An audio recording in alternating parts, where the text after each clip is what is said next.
colloque qui réunit pour la première fois peut-être des grands noms académiques, des universitaires et des chercheurs, en même temps des chefs religieux de la Tijania et des artistes qui vont parler et débattre, essayer de sortir avec des solutions et des recommandations pour pouvoir adapter notre façon de voir les choses avec le monde actuel.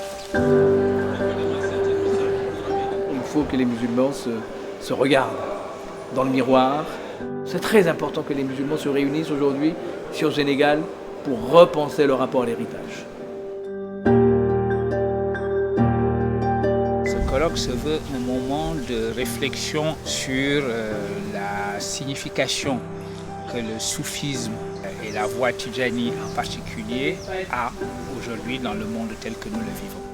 Les sociétés musulmanes ont besoin de se réapproprier le discours sur leur propre religion.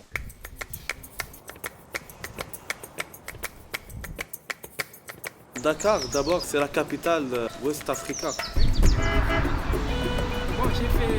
Découvrir le Sénégal et découvrir la culture africaine en terre d'Afrique, c'est quelque chose d'extraordinaire. Ici au Sénégal, un pays où le soufisme est véritablement chez lui, on dit du Sénégal d'ailleurs que c'est le paradis des confréries. Dans un pays comme celui-là, il était nécessaire au fond de réaffirmer ce message d'harmonie, de paix et surtout un message de compréhension de la signification du pluralisme.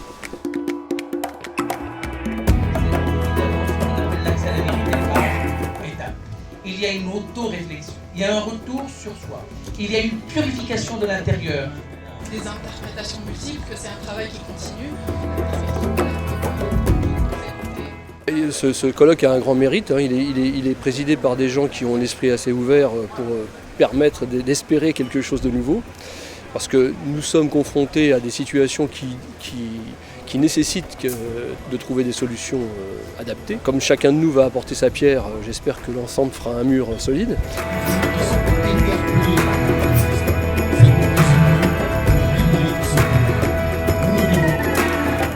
Puisque aujourd'hui, nous ne nous adressons pas qu'à des musulmans arabophones et que l'islam est en train de s'étendre sur une planète qui est évidemment multiple, et que les problèmes viennent de cette multiplicité même et de cet affrontement qui s'ensuit. Donc pour que ça lui ressemble, il faut parler de l'homme et non plus de l'arabe, de l'hébreu ou du chrétien. Il faut parler de l'homme écorché, je dirais presque, sans peau ni noire, ni rouge, ni jaune, ni blanche. Et à ce moment-là, on se ressemble. Donc on peut échanger le temps de cette ressemblance avant de se réhabiller de notre peau accidentelle, on va dire.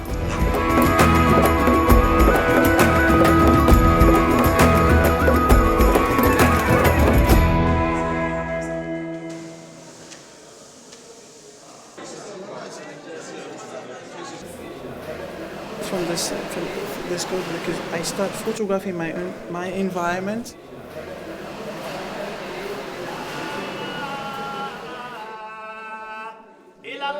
قربتي